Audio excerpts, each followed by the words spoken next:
Italia, en los Países Bajos, en toda Escandinavia, en lo que eran los restos del antiguo imperio romano germánico. O sea, tiene armas compuestas por todo el mundo y son muy curiosas muchas veces para ver, porque ya más adelante vamos a ver en próximas diapositivas cuando tienen que ver con situaciones de iglesias que no son las occidentales que nosotros conocemos, sino tradiciones de iglesias orientales en comunión con Roma. Una cosa curiosa, como Juan XXIII y Juan Pablo I, es algo que podéis ver que tienen como signo común en su escudo, y que es el escudo. En este caso no se llama partido. Partido es cuando es o sea, cuando lo estamos viendo en vertical las dos. Cuando el escudo vemos una parte arriba y otra abajo, el escudo es cortado. O sea, en este caso estos escudos que vemos aquí cortados tienen en jefe, o sea, en la parte alta del escudo, un signo común, y que muchos de vosotros seguramente conoceréis si sois viajeros, si sois amantes del canal de la historia o de leer sencillamente de historia de lo que es la Italia contemporánea y de la Italia medieval y de muchos siglos. El león de San Marcos en la parte de arriba. Pues el león de San Marcos, sabéis de dónde es símbolo por excelencia: de la ciudad de Venecia, la plaza de San Marcos, con el león alado en el frontispicio de la catedral de San Marcos, que se inunda de cuando en cuando también, cuando las aguas de la laguna sobrepasan sus límites. Y estos dos cardenales en sus días fueron creados en la sede de Venecia. Los dos habían sido patriarcas de Venecia, Juan XXIII y Juan Pablo I. Y él pues quiere hacer alusión a la sede matriz de donde vienen cuando entran a formar parte de lo que es el papado y el símbolo de la Iglesia. Y después las composiciones que pone en la otra parte, en la otra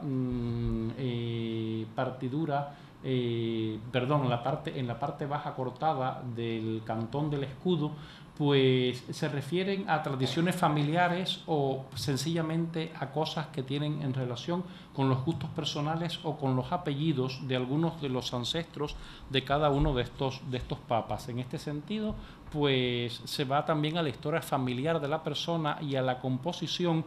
de las armas, del blasón, de estas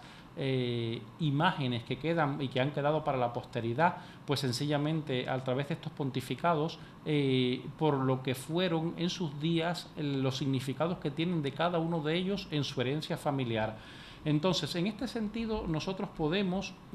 percatarnos de esta identificación de la heráldica, y aquí vamos a ver seguidamente muchos, pero muchísimos elementos que hacen que lleguen hasta nosotros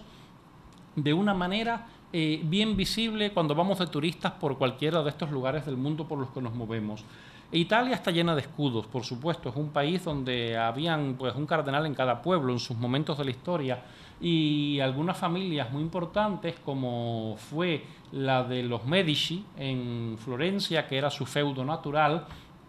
Pisa, Florencia, toda esta parte de la Toscana, era el feudo natural de la familia Medici, y muchos de ellos fueron papas. En este caso, el Papa León XI, que también tuvo un papado muy efímero, solamente en el año 1605, y vamos a ver las armas de los Medici, y está perfectamente labrada en piedra, pero que es un escudo que parece como una tarta de cumpleaños que puedes tocar con sus colores y que te dan ganas de coger aquella fruta y comerla. Y está en el frontispicio en el esquinero, debajo del alero del Palacio Episcopal, donde había sido pues la familia Medici, en este caso Lorenzo de Medici, el arzobispo de Florencia, hasta que fue elegido papa. Y bueno, pues ahí está la representación de sus armas, que años después, como había sido papa, pues les añaden la tiara que vemos encima de la composición del escudo con las llaves de San Pedro. Y en el otro se trata de un sepulcro vaticano, de las criptas vaticanas, de un poco más atrás, del principios del siglo IV, finales del III, de la tumba del Papa Bonifacio, que es la primera de las tumbas que hay papales en las grutas vaticanas, donde hay constancia del escudo del obispo en su mausoleo fúnebre. Como veis, aquí es pues un mausoleo que tiene el largo que tiene una tumba, o sea, un enterramiento humano con la escultura del cuerpo yacente del Papa en la parte de arriba, y con los pliegues de la túnica vemos que al final, en el borde lo que es el cenotafio, de lo que es el sepulcro, hay 5 veces labrado el escudo que tenía este Papa. He tomado de la heráldica papal acumulada a través de los 266 papas de la Iglesia, 65, ya no recuerdo el número exacto, pero la genealogía episcopal o papal con cada una de las identificaciones de estos escudos. Y aquí vemos como las ondas estas que van en banda haciendo el escudo de lo que fuera las armas de Bonifacio VIII, o sea, Papa del 1294 al 1303, están perfectamente labradas y se ven en esa cripta vaticana, y son las más antiguas, o sea que ya, como vemos, tienen pues 700 y tantos años, y que han llegado a nosotros inalterables con lo que eran las armas que identificaban a este Papa en aquella época. Entonces, hay un capítulo del libro de Monseñor Jaén. Esto está tomado, perdón, la mayor parte de las figuras, os dije que trataban de libros de Jaén. Como está la página web de él, que no existía ninguna en castellano hasta esta semana de atrás, en que hice una cosa pues somera para comenzar con ello.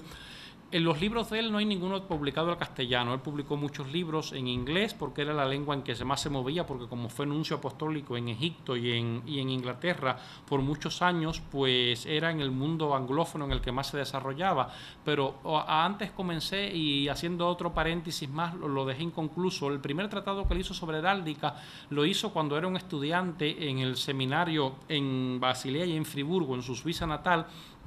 y está escrito en alemán. Yo no soy capaz de pronunciarlo porque es un nombre larguísimo, pero habla de los usos, las tradiciones, los derechos y la usanza de los escudos dentro de la tradición católica de la jerarquía, o sea, de papas y de obispos a la hora de usarlo. Esto lo escribió en el año 47 o algo así, si no recuerdo y os digo mal. Y en el 48 escribió, 45 puede que haya sido, 46. En el 48-49 publicó eso mismo, pero más ampliado en francés, la lengua en la que ya estaba él desenvolviéndose en la Academia Pontificia Eclesiástica, que es la escuela vaticana donde estudian los diplomáticos, los nuncios apostólicos y los secretarios de nunciaturas, los vicenuncios y todo lo demás salen de esta escuela cuando entran al servicio diplomático de la Santa Sede. Y él ahí escribió ese libro que él había tratado en su tesina en su momento de estudiante, ya estudiando, pero ya para hacer ya postdoctorado en la Universidad Gregoriana. Habla de aquello y va reivindicando lo que va a ser como lo que lo identifica él a través de toda su vida, independientemente de su trayectoria diplomática, que es por lo que se le conoce por los cargos que ocupó dentro de la Iglesia hasta poco antes de su muerte. En este libro en francés habla también de los derechos, los usos, las costumbres y lo que reglamenta, lo que estatifica el uso de las armas dentro de la Iglesia y cómo se rigen para dibujarlas, qué se puede poner, qué no se debe usar, qué es una aberración heráldica, cómo evitarla, cómo se respetan eclesiásticamente contradicciones que van en contra de las leyes de la heráldica general, pero que tienen una parte en la eclesial precisamente por los colores de la Iglesia. Y aquí voy a haceros intervenir. ¿Sabéis los colores de la Iglesia cuáles son? Los de la bandera vaticana: amarillo y blanco. ¿Por qué? Tiene, como todo, le buscamos una base muy antigua, muy que se va al mundo judío. Oro, sí, oro y plata a nivel heráldico, pero tiene una base todavía más que eso. O sea, una base teológica, escriturística. Está basado en la Biblia. Vosotros seréis sal de la tierra y luz del mundo. Luz, amarillo, y blanco la sal, o sea, la sal de la tierra y la luz del mundo. Y después el oro y la plata, los dos metales por excelencia que dan el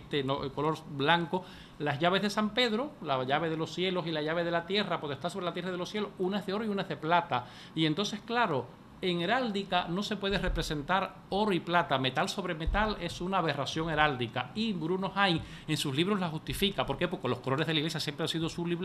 blanco y amarillo, o sea, lo que en heráldica es oro, o argent, or o argent, o sea, oro y plata, y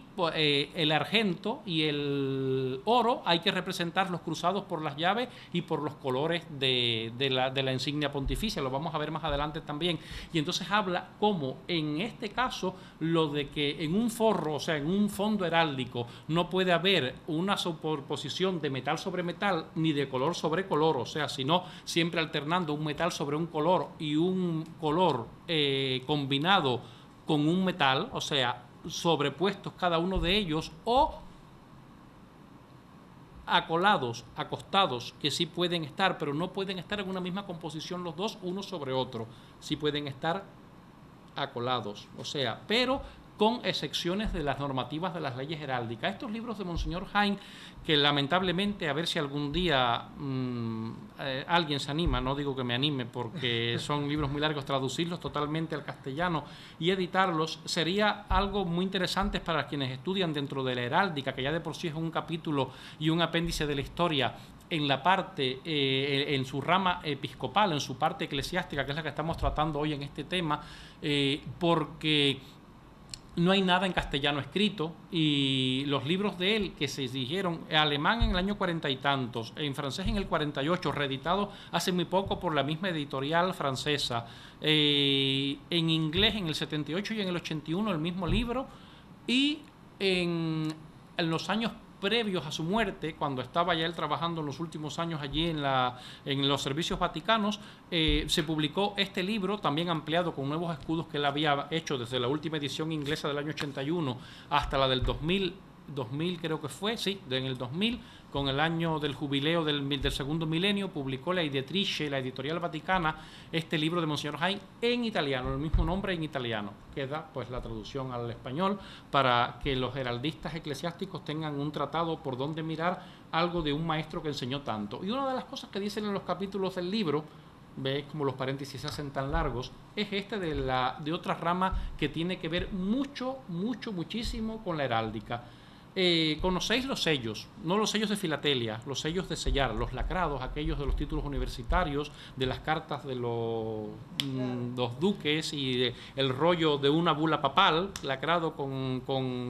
¿cómo se llama?, sobre cera, con el anillo, que era el sello del señor feudal o del papa de la época. Pues estos signos, estos anillos grandes que no se los ponían para los banquetes, se los ponían cuando iban a su despacho, sencillamente para sellar un documento de propiedades, de transmisiones, de herencias, de negociaciones, de qué sé yo, de conflictos y de todo lo demás. Vemos una cosa curiosa. Cuando Monseñor Jain fue delegado apostólico, la anterior nunciatura en Escandinavia y en los países escandinavos, y nuncio en Finlandia, en Helsinki, hizo un estudio, pues en aquellos 3 o 4 años que estuvo allí, de algo muy curioso, y fue la evolución de cómo fueron evolucionando los anillos que se conservan en colecciones particulares, en museos, en archivos, en universidades de estos lugares,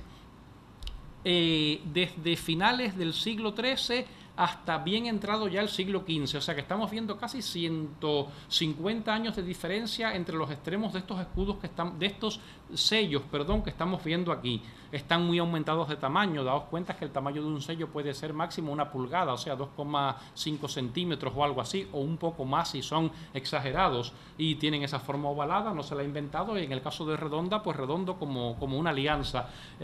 como la chapa de una alianza. En estos años hay una cosa muy curiosa y habla de la sigilografía, es la ciencia auxiliar de la historia que se encarga del estudio de los sellos, sigilo, secreto, o sea, lo que guarda un secreto. ¿Por qué se llama un secreto? Porque lo que va sellado, hasta que el destinatario no recibe y rompe el hilo y la cera de quien lo ha sellado, el destinatario, por los heraldos que se lo transmiten a caballo, en barco, por donde sea, no se sabe qué es lo que contiene. Mi señor te ha mandado esto y ni yo sé lo que es, o sea, me podía haber matado por el camino, pero yo no sé qué es lo que tiene esto, o sea, tú eres el destinatario, es el que tiene el sigilo, el secreto que lleva un nombramiento, una comunicación, y que va marcado con lo que rompe el sigilo, el romper el sello. tirar del hilo, romper la cera y quitar lo que hay dentro. Pues en este sentido, la sigilografía y la heráldica enlazan directamente en lo que son los auxiliares de la historia que nos van a llevar a descubrir la evolución de ambas a través de los siglos. En el año 1270 y 1288, o sea, prácticamente estamos hablando de 12 años, lo que he tardado yo en volver a Canarias, nada de tiempo y mucho, vemos dos sellos que tienen totalmente indumentaria episcopal, abacial, báculos, mitras, bendición y identificación religiosa de los prelados que lo ostentan, pero no hay ningún símbolo heráldico, no lo hay. O sea, a finales del siglo XIII no se había establecido todavía el uso heráldico dentro de la usanza y de las cosas comunes del día a día, de los despachos diarios de las oficinas de la época. Vemos que ha transcurrido 1288 hasta 1398. Claro, no hay, bastante hay que se conserven estos escudos de hace tanto tiempo. Digo, estos sellos donde se habla de la evolución de los escudos de hace tanto tiempo y que todos están circunscritos al ámbito finlandés en el cual Monseñor Jaén hizo el estudio. En estos otros, ya por falta de uno vemos dos escudos, o sea que a lo mejor ya en el medio de lo que es el siglo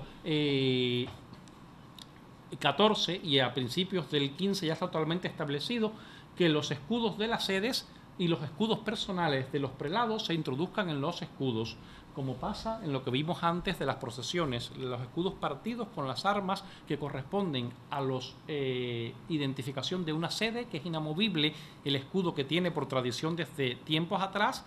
y que se le puede establecer alguna variación, pero que normalmente las armas son inalterables, y los escudos que van cambiando constantemente con las personas cada vez que un obispo muere o es cambiado de sede y que trae otra de las identificaciones propias de su linaje familiar y de su abolengo y de su historia propia o del capricho que quiera coger por una devoción a un santo, a una virgen, a un monasterio, e introducirlo en las partes de su campo heráldico, en alguna partición, en algún cuartelado, para identificación de estos signos. Entonces, aquí es importante ver que en los sellos de aquella época, en estos que son los famosos sellos de timbre, o sea, los que marcan el papel, que vienen muchos de papas, como en muchos de ellos más presentes de estos últimos siglos, de aquí son del siglo XIX,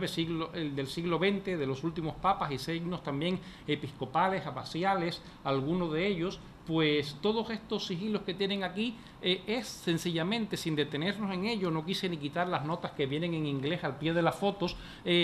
como la introducción y la permanente presencia del arte heráldico se va a mantener unida inseparablemente de la sigilografía desde esa época tan atrás, como decía, tardomedieval, como decía, o ya iniciando la edad moderna, como dice Monseñor Jaén, que se introdujo en la sigilografía la heráldica y que se ha mantenido inseparable a lo largo de 600 años aproximadamente, sin variar. Sencillamente se puede prescindir o hacer uso de ello o no, pero está unido y lo vamos a ver cuando lleguemos a algo que nos afecta mucho más al terreno de lo que es las tierras canarias, cuando lo veamos en los escudos al final de todo esto, lo que es la unión entre la sigilografía y la heráldica como dos ciencias auxiliares, como son de las historias, pero inseparables a la vez a la hora de tratar y de ver las secuencias que tienen de tradición dentro de lo que es el seguimiento de su uso dentro de la historia. Aquí vamos a ver otros usos que tienen la heráldica. Ahí también están tomadas páginas enteras del libro, violando copyright y violando todo. Pues he copiado las páginas tal como vienen. La heráldica, pues sacada en diferentes aplicaciones, y os la pongo, pues como aquel que dice, con trampa para el examen, ya diciendo dónde se aplica. Pues aquí la vemos en bruñido de metales, en campanas, en bruñido de cristales, también la vemos en cristalería, la vemos en series postales, las vemos en las catedrales. Hay catedrales enteras o abadías, sobre todo en Francia, en Alemania, en el norte de Italia, donde se conserva Suiza, Austria,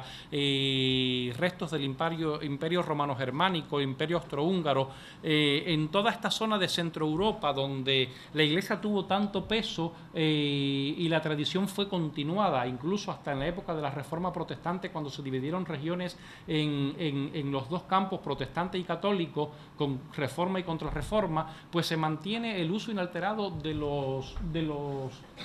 y las identificaciones episcopales con las armas que identifican a cada prelado en galerías enteras de vidrieras de catedrales. Vemos también, ahí habla de los de Colonia, estas son tomadas de la Catedral de Colonia. Los sellos vaticanos, o sea, muchas veces esto es un sello de sede vacante, vamos a verlo pues sencillamente con el umbelino, que es un atributo papal, pero que lo usa el cardenal Camarlengo, el mayordomo del Papa, que es el que se encarga de comunicar al mundo que un Papa ha muerto y que se tiene que convocar al colegio cardenalicio para venir todos a Roma para la elección del romano pontífice siguiente. En este sentido vamos a ver atributos heráldicos, las llaves de Pedro, el umbelino, o sea, vamos a ver pues, o el pabellón, o que como se le llama también, en sellos, o sea, en montones de cosas, en campanas, aquí no puse cristal, pero losa, en montones de sitios donde la heráldica queda tratada. En España no hay tradición mucho de ello. Vimos la Catedral de Toledo, vemos algunos en la Catedral también de Burgos, de algún prelado local de allí y en alguna otra, pero como tampoco hay arte vidriero como tal en España que se conserva y que viene mucho del norte de Europa, Pirineos arriba encontramos y que es una preciosidad porque sí llaman mucho la atención por su colorido y por ver pues que tienen 500, 600, 700 800 años de montados algunas de estas cristaleras y que se conservan también, algunas en algunos casos, como en monasterios franceses y el antiguo Cluny, destruido desgraciadamente, que encontramos pedazos de vidrio que tienen casi 1,5 centímetros de grosor, que apenas dejaban pasar la luz, el vidrio primario, el vidrio lleno de escorias, de las que el fuego no era capaz de purificar en el crisol y que sencillamente dejaba pasar la luz. En estos países del norte donde hay tan poco sol, los pocos días en que había sol, a duras penas ver un signo de transparencia, pero era los ancestros del cristal, los ancestros del vidrio, cuando comenzó a usarse precisamente en esta época de fundiciones de las vidrieras y donde se mezclaba mucho el vidrio con los metales pesados que hacían que le quitaran mucho de su transparencia y de lo que nos transmiten a través del, ¿cómo se llama?, de la historia. Vemos otro uso, o sea, el uso de la heráldica en la vexilografía, o sea, las banderas. Otra palabra para los que no lo conozcan, a estudiar como ciencia auxiliar también, vexilografía, el estudio de las banderas, de los pabellones, de los pendones, no los que tenemos por aquí de cuando en cuando que salen en la prensa y en las noticias diarias, sino los pendones que identifican en una balconada, en una bandera de un asta de un ayuntamiento, el símbolo local de lo que es el pabellón que identifica cada signo corporativo a lo largo de lo que es la historia de Occidente como signo de pertenencia y de identificación. Pues aquí tenemos uno muy curioso. Aquí van tomadas de la mano también la vexilografía y la heráldica. Hablo de la bandera vaticana de la que hablaba antes. Ahora que la veis, la recordaréis y sabéis que la habéis visto muchas veces, los dos colores de sal de la tierra y luz del mundo de Mateo 17, y las llaves, yo te daré las llaves del reino de los cielos, lo que hagas en el cielo será atado, lo que ates en el cielo será atado en el cielo, y lo que se ates en la tierra será atado en la tierra. Aquellas palabras de Pedro a Jesús en la cátedra de Pedro, también tomada de, bueno, está en los 4 evangelios, incluso en los evangelios sinópticos, la primacía de Pedro, y es el símbolo que siempre ha tenido el papado de por sí, o sea, unido muy artísticamente con llaves, con cordones, con diferentes tipos de uniones, y con la tiara después como símbolo de tradición del poder temporal de la Iglesia, que se puso pues coronando siempre los escudos como identificación desde siglos precedentes y que ha desaparecido prácticamente con los últimos papas, volviendo a lo que es sencillamente la mitra episcopal, o sea, como un atributo del uso litúrgico, pero no de lo que significó el poder de la Iglesia en el sentido de la tiara, de la corona de los triples niveles, y que hoy en día es una pieza en los museos vaticanos desde la época del Beato Pablo VI, que ya fue el que dijo que no se coronaría más ningún papa con la tiara, que eso era un símbolo que desaparecía, o sea, que quedó para el pasado y que es sencillamente símbolo de añoranza para aquellos que quieren pues volver a las tradiciones más arraigadas en la milenaria Iglesia. Pero aquí, deteniéndonos en las banderas, vemos la insignia vaticana debajo y arriba la bandera papal, la bandera que cuelga en el apartamento pontificio, ahora en la residencia Santa Marta donde vive Francisco, o en el apartamento del Palacio Apostólico, en el caso de los papas anteriores, la residencia oficial de los papas.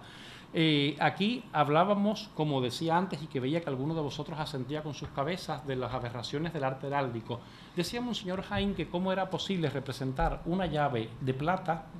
sobre un fondo de plata. Aparte de que es una aberración heráldica, pero con la salvedad de que en la iglesia, por lo que representa, se usa, pues hay que hacer una cosa que es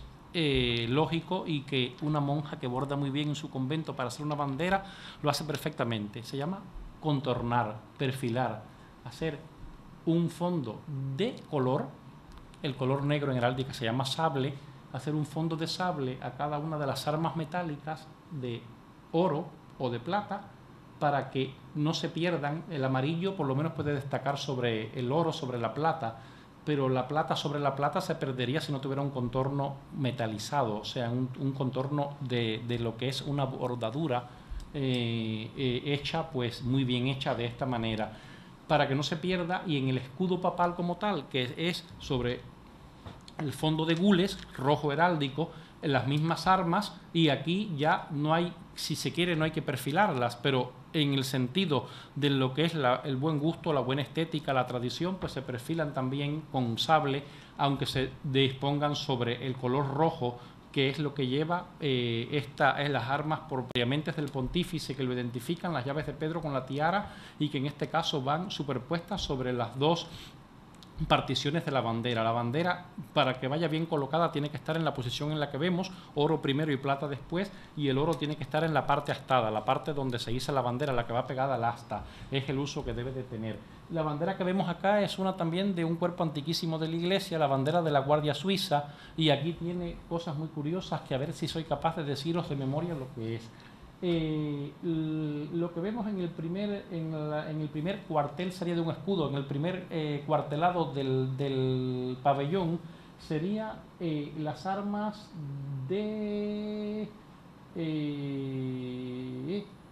del Papa de la época en que se hizo este escudo. Este escudo es de Monseñor Jaén, también tiene su firma debajo, y son las armas que vimos antes de Pablo VI, del Beato Pablo VI,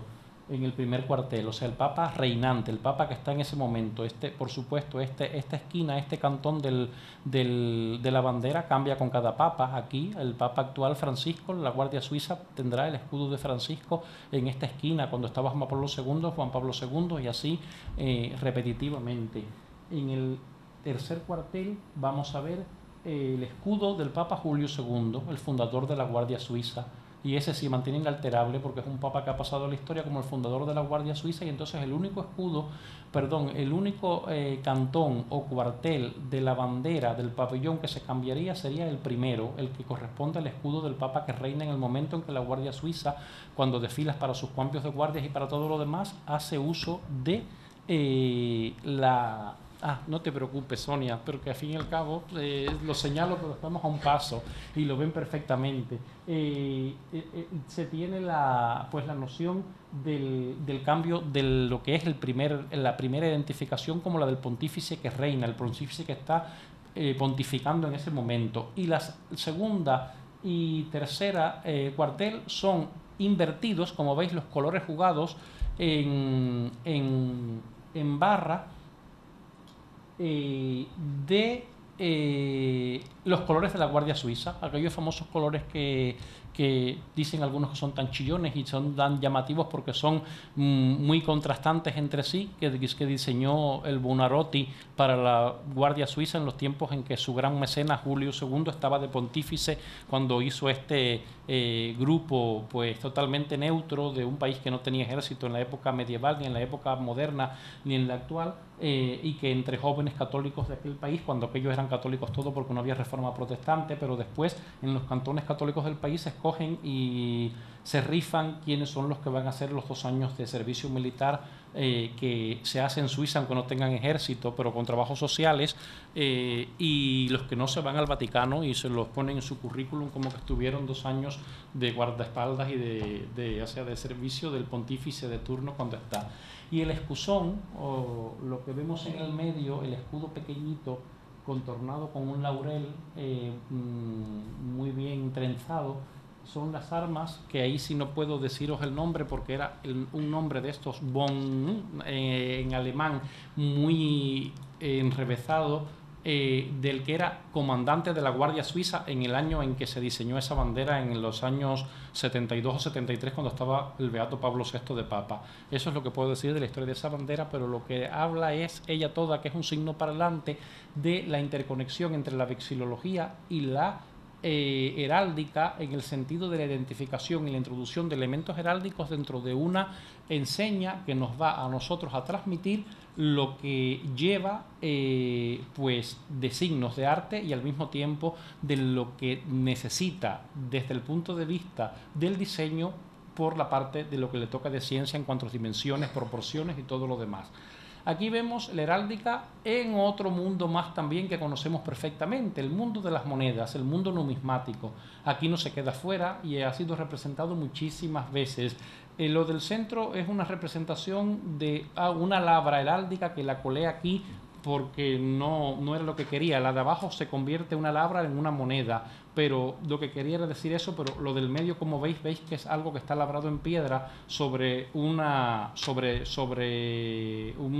piedra preciosa y no tiene que ver con lo que hablo aquí, que es o un cofre heráldico o las monedas y las numismáticas como símbolos de identificación y la introducción de ellas dentro de lo que es colecciones de monedas. Aparecen en monedas de circulación legal en diferentes divisas y en diferentes periodos de la historia, y aparece sobre todo en muchas monedas de las que acuñan las diferentes casas de monedas de los diferentes países de sentido conmemorativo, como las que se hace cuando un rey cumple 25 años, cuando se cumple pues una década de la subida al trono de tal monarca o lo que fuera, y se hacen monedas especiales para coleccionistas que no circulan. Pues de esta misma manera en heráldica encontramos muchas de estas cosas, pero esto solamente en monedas que le digo de no curso legal, sino de representación, como pueden ser medallones o medallas. Aquí vamos a verlo en monedas de curso legal. La numismática, por eso le puse la lámina numismática 2, era euro, la era en la que hemos entrado todos forzosamente dentro de la Unión Europea y que también no se ha librado de la heráldica. Sabéis que el Vaticano acuña euros. ¿Por qué? Porque como es un país dentro de la Unión Europea, pero no pertenece a la Unión Europea, como pasa con Andorra, que va a empezar a acuñarlos pronto, como pasa con Mónaco, como un pequeño apéndice fiscal de Francia, como pasa por Liechtenstein, como un pequeño enclave también de Suiza y de Austria, pues pasa también con las monedas, que las del Vaticano, que se acuñan por la Casa de la Moneda Italiana, pero que el Vaticano pone sus propios diseños y imprime incluso algunas cosas en sus pequeños talleres de lo que está en los antiguos talleres de orfebrería que están en los jardines vaticanos, pues algunas de ellas de conmemoración se hacen allí. Aquí vemos, he juntado de los diferentes pontífices, algunas que tengo porque he juntado todos los euros desde que comenzaron también por tener parte de la historia de esto, y aquí viene una de Juan Pablo II, pues en el año 2002 cuando se introdujo el euro, que era el papa que estaba en aquel momento, y después vemos dos que están ahí arriba que las he hecho más grandes, que hablaremos ahora de ellas, son de los famosos interregnos, o sea, los periodos en que no hay papa, cuando se muere un papa y se elige el otro, que el que gobierna la iglesia es el camarlengua, el cardenal mayordomo de la iglesia, y que hasta los días, hasta que no se elige el pontífice siguiente, que pueden ser 15, 17, 21, 12 en el menor de los casos ha sido, es el que gobierna la iglesia, es el que tiene que llamar a todos los cardenales para que vengan, es el que lo cierra en el cónclave, se cierra él mismo porque él también es cardenal y va por dentro y lo cierra, pero muchas veces es ya mayor de 80 años y no participa y se queda fuera, como fue el caso del cardenal Martínez Somalo. Sabéis que hubo un interregno donde hubo un interpapa que era español muy recientemente. Pues esta moneda que veis en el medio de la colección, que es una cosa muy curiosa con la heráldica de un cardenal riojano, como el vino. El cardenal Martínez Somalo todavía vive, tiene casi 90 años y vive en el Vaticano porque está trabajando en la curia mucho tiempo. Son esas sus armas personales y las armas que tiene como cardenal dentro de la iglesia, ese escudo partido que vemos, con 3 flores de lis ordenadas una encima de las otras, y con el umbelino, o sea, con el pabellón papal, que es lo que usa como armas el camarlengua, el mayordomo papal, o sea, acogido a la sombra del pontífice en la casa pontificia. Y acá vemos la otra moneda, la que viene más plateada, que es la de cuando renunció Benedicto XVI el año pasado al solio pontificio y vino pues la elección de Francisco, pues el Papa, o sea, son las armas del cardenal secretario de Estado, no me viene el nombre ahora, si me acuerdo os lo digo, que es de las que quedan en estos días de la edición que se hace en la Casa Pontificia acuña estas monedas porque tienen un valor numismático de colección impresionante, o sea, van todos los coleccionistas de monedas del mundo locos buscando más que lo del Papa, que puede durar 33 días como Juan Pablo I o 27 años como Juan Pablo II y son las mismas monedas, con diferente nada más que la labra del año, pero en el caso de un interregno, cuando está un camarlengo en el cardenal Tarcisio Bertone, es el de las armas de aquí de la derecha, el prefecto de la Casa Pontificia. Y de aquí vemos las armas, o sea, no vienen armas, viene solamente la silueta del Papa Benedicto XVI y vemos un sello del Papa Francisco con una moneda de colección y con el escudo de Francisco en una moneda también vaticana del año pasado, o sea, del año, bueno, de este propio año, y otra de Juan Pablo II que se hizo pues este año también cuando se canonizó, y ahí viene Juan Pablo II ya con la aureola de santo y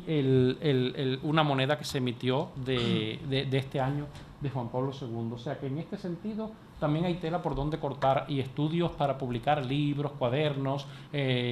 todos los análisis que se quieran hacer, porque son muchas las implicaciones que esto tiene. Toño, cuando vamos malísimo, ¿no? Bueno, pues yo no voy a aprovechar más lo de la audiencia, vamos a pasar a hurtadillas por las que quedan, porque aquí sencillamente una colección de policromía, de dibujos de Monseñor Jaime que tiene en su libro, y vamos a ver pues montones de composiciones que hizo él. Y solamente voy a detenerme en algunas que pueden resultar curiosas.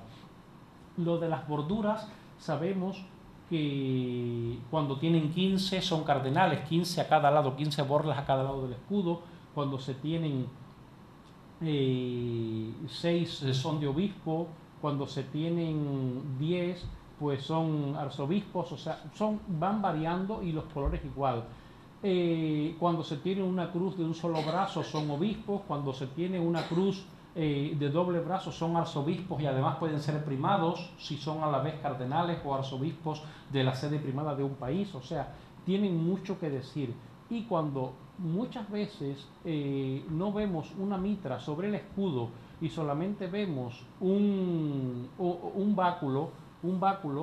como es este último de aquí, pues es un abad, o sea, un abad con potestad episcopal, o sea, que gobierna una abadía, porque abadías territoriales hay muy pocas, hubo muchas en la iglesia en la Edad Media, pero ya no quedan ninguna prácticamente en el mundo, y entonces hoy en día, pues los pocos abades que hay, pues tienen este símbolo, tienen una, ¿cómo se llama? Un escudo donde no hay mitra porque no son propiamente obispos, pero lo que sí ven es un báculo pastoral porque son los pastores de la abadía territorial con las parroquias que le corresponde al gobierno de su abadía. Aquí vienen varios más, pero vienen algunos de ellos donde les vale señalar, pues quiero detenerme en el del centro, que vamos a ver que cuando se tiene este no es un escudo propiamente de un obispo porque no tiene mitra, pero es un escudo donde vemos que hay un rosario, que es lo que lo contornea, o sea, lo que tiene por fuera como adorno exterior, y tiene al mismo tiempo una cruz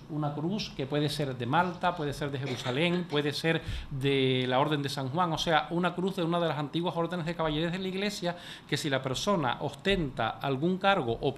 sencillamente tiene pertenencia a una orden de caballería, pues puede sobreponer el escudo sobre el cuerpo de la cruz de esa orden ecuestre para significar la pertenencia a ella. Son montones de cosas que tendríamos que tener en cuenta. Aquí vemos, por ejemplo, una persona que tiene como puede ser el toisón de oro, un una gran orden concedida o lo que fuera, a la orden de Carlos III, que se la dieran a un obispo o lo que fuera, y puede tenerlo en la bordura exterior de su escudo. No nos detenemos porque mucho más habría que ver. Ritos de la Iglesia Católica Oriental, vais a ver que de un escudo como los anteriores a estos hay variaciones muchísimas. En primer lugar, pues la lengua ya deja de ser el latín, lo que vemos en la nota del moto al pie del escudo, y vemos idiomas como árabes o vemos idiomas como el caldeo, estas armas de aquí que son las armas del arzobispo caldeo de Bagdad y arriba del patriarcado católico de Bagdad, y lo que vemos son lenguas escritas, o sea, lo que tienen contorno son el arameo, la lengua que hablaba Jesús, que la única iglesia particular que la usa es la iglesia caldea y la iglesia asiria, o sea, los países estos que están ahora en tantos conflictos y guerras y donde hay tanta persecución de esta minoría cristiana que vive allí desde los tiempos de Jesús. Aquí vemos escudos también de las iglesias orientales, diferentes pues mantelados que son diferentes a los que se usan en la tradición católica latina, y bueno, podemos encontrar muchas cosas de variaciones en esto porque casos hay muchos. Y aquí, bueno, antes hablamos de los antipapas, aquí he puesto los papas que hubo en lo que son reconocidos como las papas oficiales de la iglesia, estos dos que hay aquí debajo. Entre 1414 y 1418, el Papa Gregorio XII y el Papa Martín V, que fue el que lo sucedió después de un año sin Papa, en que estaba el Concilio de Constanza, donde uno de los papas anteriores renunció, Clemente VII, en beneficio de que se eligiera otro. El cabezón español Pedro de Luna no quiso renunciar y se fue de Aviñón a Peñíscola y murió en su castillo de Peñíscola. No sé si conocéis Castellón de la Plana, ya habéis ido por allí, el castillo en el medio de la playa donde vivió el Papa Luna, y que él se consideró el Papa de la Iglesia oficial, pero estaba excomulgado de la Iglesia y estaba fuera de la Iglesia porque había sido destituido no por un Papa sino por un concilio para que continuara la sede de la Iglesia en Roma. Y ahí vienen los antipapas que se fueron continuando unos a otros o que fueron coexistiendo en el tiempo, los tres en la sede de Aviñón, en el norte, en el sur de Francia, y en Peñíscola, España, y los antipapas que estaban en Pisa en discusión abierta con la sede romana. Fue el cisma de Occidente, que duró, como os digo, del 1320 y tantos hasta el año 1417 con el Concilio de Constanza y con los escudos que también estos antipapas, como papas que se consideraron en su época, tienen en la historia de la heráldica eclesiástica. Aquí llegamos a las Islas Canarias y vamos a pasar a hurtadillas por todas ellas. Son 7, o sea que casi 7 diapositivas para ellas. Aquí tenemos qué pasa con lo que nosotros tenemos en las Islas Canarias. En el siglo XV tenemos al primer obispo de la sede de Rubicón y después en Gran Canaria, considerado como uno de los grandes conquistadores y establecedores de lo que fue los poderes y privilegios de la corona de Castilla en las islas, Juan de Frías, muerto en el año 1485, o sea, en los años en que reinaba todavía los reyes católicos. Después entramos al siglo XVI y tenemos a varios obispos de tradiciones pues también castellanas, en este caso algunos de ellos pues con ascendencia cántabra, como fue Fernando Vázquez de Arce, con sus armas de su sepulcro también en la Catedral de Sigüenza, de donde procedía,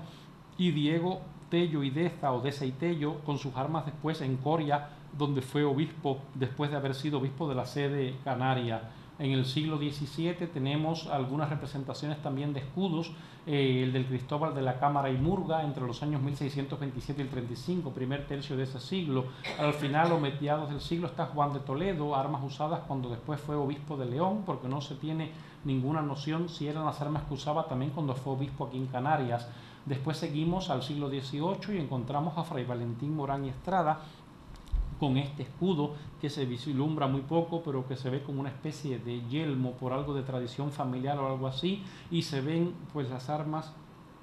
de, ¿cómo se llama?, de los mercedarios con sus barras, y después de Manuel Verdugo y Albiturría, que también son armas que están labradas en el palacio de la familia Verdugo, en el centro de Las Palmas de Gran Canaria, donde estaba la casa de la familia. Después entramos en el siglo XIX, donde se crea ya la diócesis propiamente en San Cristóbal de la Laguna, y comienzan las dos sedes de las tradiciones, precisamente como las provincias en la época de la España era totalmente contemporánea, y aquí vemos todavía escudos de obispos que fueron de la diócesis Canarias, cuando era una sola en las islas, y vemos lo que os decía antes como ejemplo, que nos sirve para rematar también ya esta charla bien extensa, donde los escudos se convierten en el sello episcopal que usa el obispo para poder identificarse y para poder dar los documentos y timbrarlos para todas las cosas internas de su diócesis y extradiócesis también. El último de los obispos, Joaquín Lluch y Garriga, bueno, del último tercio del 19, que fue obispo en Gran Canaria, fue obispo aquí en Tenerife,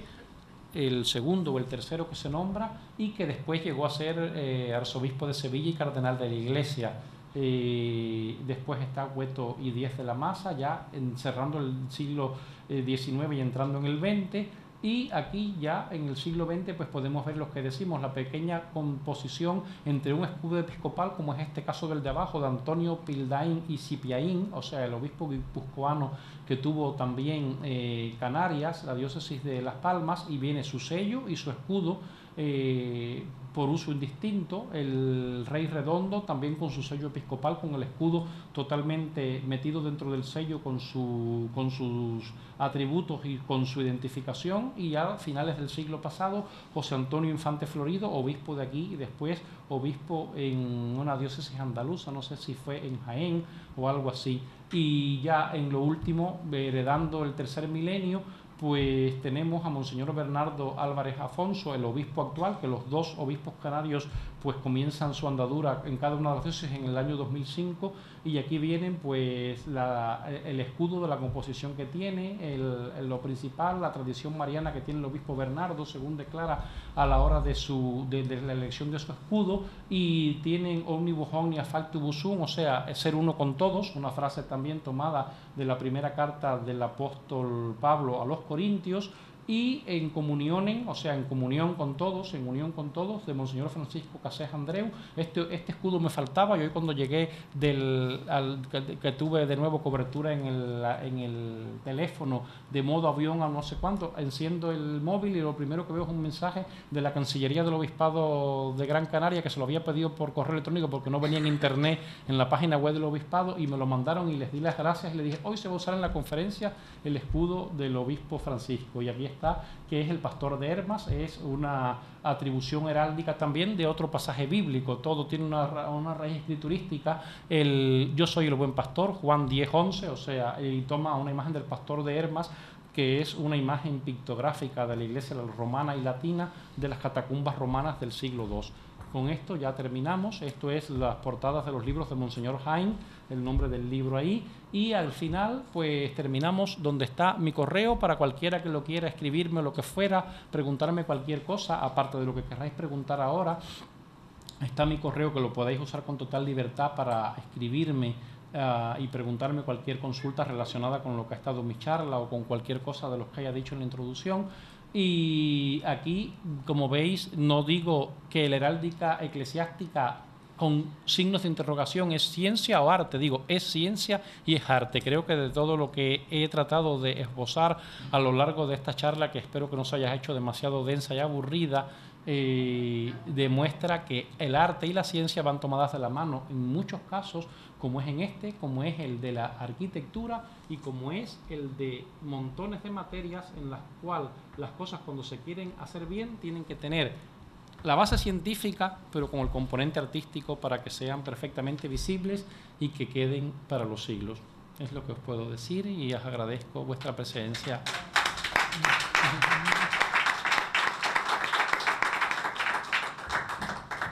Bien, yo sabía que Miguel Ángel hablaba mucho y creo que esto es un portento de oratoria, porque debe llevar, no sé, casi hora y media seguro hablando, y nada, pero no se ha hecho larga, la verdad. Bueno, si alguien tiene alguna pregunta que hacer, algún comentario, antes de que el aire acondicionado nos destroce completamente ya la voz. Está muy decente. ¿En qué momento la heráldica se hizo inamovible? De manera que ya los reyes de armas... Sí, empezaron incluso a falsearla, a jugar con ella y todo lo demás, pues cuando llegó el barroco, cuando pasó ya el decaimiento del Renacimiento y la introducción y en identificativo, y se introducen por arbitrio del poseedor de un título de la época, de un general, de un militar, de un presidente, de un rey o de cualquier familia de una casa noble importante, un cuartelado diferente al que habían usado, y se acaba con un poco la tradición de mantenimiento, y como mucho se deja en un contracuartelado que hay que buscar una lupa para verlo dentro del escudo, aquellas armas originales que tenían como cuerpo único, sin partición ninguna, el escudo original de la familia. Entonces viene con el barroquismo, o sea que podemos decir que aquí en España se asienta perfectamente a finales de los 600 y en el 700 totalmente. O sea, más o menos lo que estás diciendo es que pasamos de la división vertical a cuartelar, a contracuartelar, a ver escudos que tienen 8 composiciones internas, escusones, tienen borduras que cogen partes del escudo y los hacen como más pequeños, como si fueran pequeñas cuentas de una medalla, o sea... pero hasta ese momento hablamos de divisiones que eran puras, y si no, escudos los que eran de la función identificativa de los primeros caballeros medievales en los torneos, la heráldica gentilicia, un escudo con una sola identificación, nada de partirlo. Cuando comienzan a partirse, pues cuando se parten como las herencias, una familia muy poderosa casada con una chica muy poderosa, ¿quién va a querer ceder quién? O sea, pues una mitad para ti, otra mitad para mí. Y después viene otro hijo casado con otra poderosa, pues cuartelo el escudo, ya no lo parto. Y entonces vienen las herencias y vienen las particiones, como nunca viene particiones de herencia, particiones de escudos, o sea, van tomadas de la mano.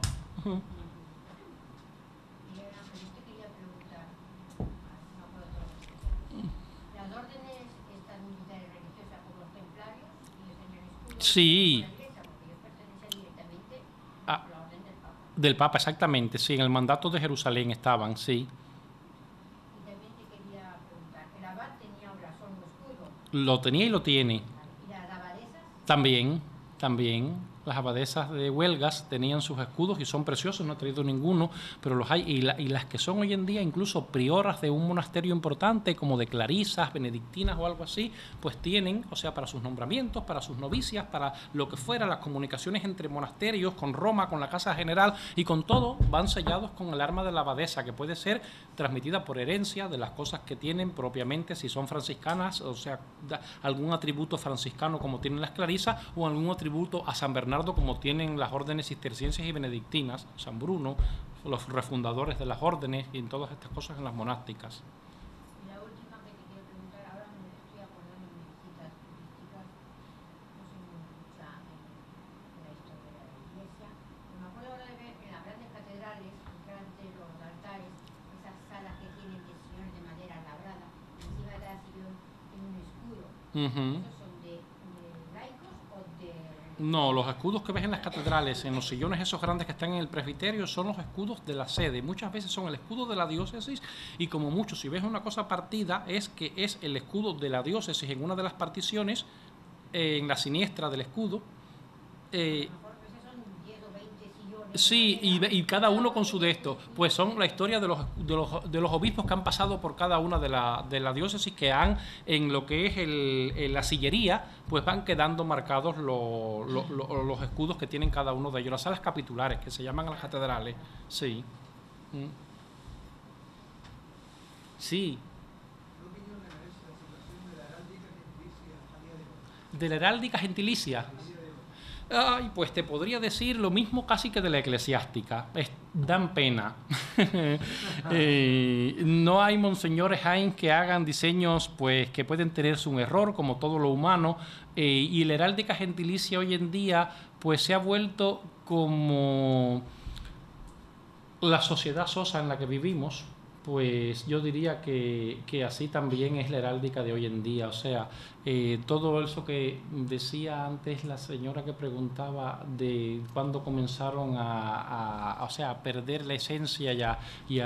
pues en la medida en que se le ponían más adornos exteriores, pues se perdía la esencia del corazón de un escudo, de su campo, de las composiciones internas del escudo, de su cuerpo, en todas y cada una de sus partes. Y entonces pues vienen pues todas esas aberraciones que muchas veces no son por herencias y por impuestos de grandes fortunas ni de grandes tradiciones familiares, sino por caprichos de que a mí no me importa que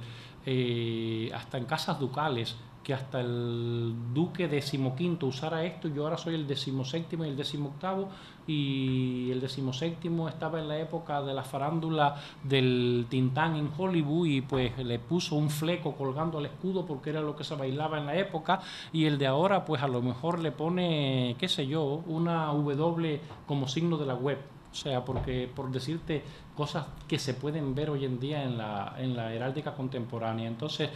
la heráldica, pues sí, es una ciencia y es un arte que se ha transmitido en la historia durante siglos y ha llegado hasta nosotros, pero necesita tomar los manuales donde la base científica de tradición de la heráldica y de lo que es la verdadera esencia de las armas se retome como mismo se quisiera retomar, si se quisiera, una esencia de una orden de caballería que hoy en día queda como una reminiscencia del pasado, que se siguen heredando los caballeros, pero qué función competen hoy en día. Sí,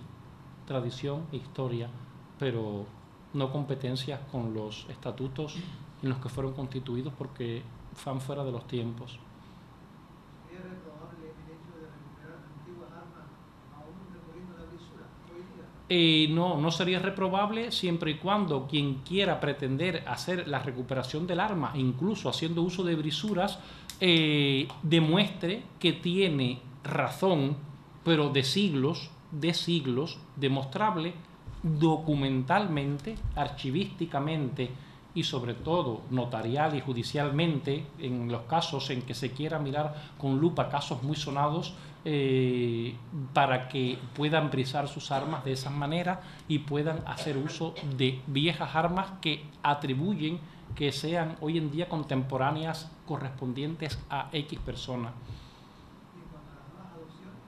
Nuevas adopciones, pues yo podría ir ahora a un rey de armas de los que hay en Inglaterra, porque ya no queda ninguno vivo en España después de morir Cárdenas,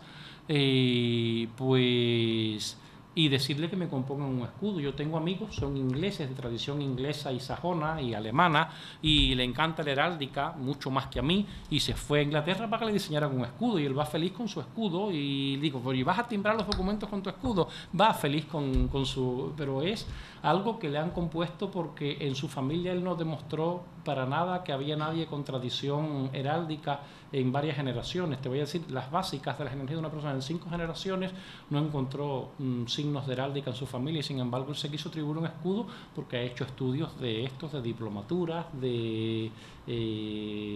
másters y las cosas que se cursan hoy en día en ciencias auxiliares de la historia, y aprendió que se puede, sí, que yo puedo tener un escudo. Yo he trazado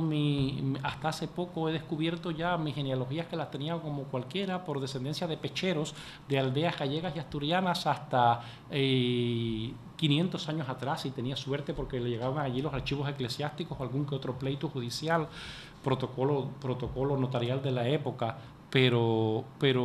hoy en día he podido ya tirar por alguna otra rama de la familia y he enlazado con genealogías medievales, y hay familias muy importantes, enlaza con reinos de los antiguos antes de existir España. Voy a pretender ahora yo, porque soy un descendiente en 38ª generación de un rey Astur, pretender tener ahora las armas de los Álvarez en mi escudo. Puedo, pero debo.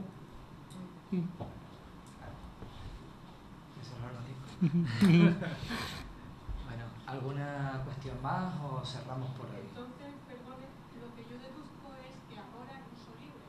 Yo creía que antiguo era potestad del rey, de su rey de armas, el que daba la potestad para utilizar el escudo. Así era, hoy en día cualquier cosa puede pasar. Claro, y ahora entonces no. Y la abadesa, por ejemplo, que dice que le hagan su Sí, pero la abadesa va a recurrir a una tradición que viene de su predecesora, de la continuidad que tiene, vamos a decir, lo que se llaman genealogías episcopales o abaciales, y va a buscar un arma que identifica a la abadía desde hace mucho tiempo, y ella cogerá algo quizás de su familia o una devoción a una virgen particular de un pueblo donde nació, donde se crió, donde le surgió la vocación religiosa, y meterla en uno de los acolados del escudo o lo que fuera, como una cosa personal. Pero la parte principal del cuerpo del escudo, la partición principal o el cuartelado principal, el primer cuartel, si tiene un cuartel o lo que fuere, o tiene que ser la identificación de la congregación a la que pertenece. ¿Pero quién le da la potestad para utilizarla? No, la potestad se la da a su cargo como abadesa, sí, sí. Sí, y como es que de hecho no está escrito en ningún lugar, pero por la tradición eclesiástica y por normas que hay, en la última que se escribió, no hablamos de eso porque son temas para clase, el último papa que hubo noble, o sea, de ascendencia de nobles, de condes en las familias y marqueses, fue Benedicto XV. El Benedicto anterior, el Benedicto XVI, el Papa de la Primera Guerra Mundial, murió sobre 1921-22, y este Papa hizo una ordenanza que era sobre un poco separar la paja del metal, o sea, de lo válido y lo del mundo, de lo de la iglesia, en el sentido de que una persona, aunque fuera noble, no pretendía, él mismo que descendía de condes, no podía usar el arma del conde debajo de la tierra pontificia, porque era superponer un sentido terrenal a uno que era de tradición espiritual, o sea, aunque fuera tan terrenal como el otro, pero que la tradición venía de allá. Entonces, claro, era depurar eso. Hoy en día hay armas donde hay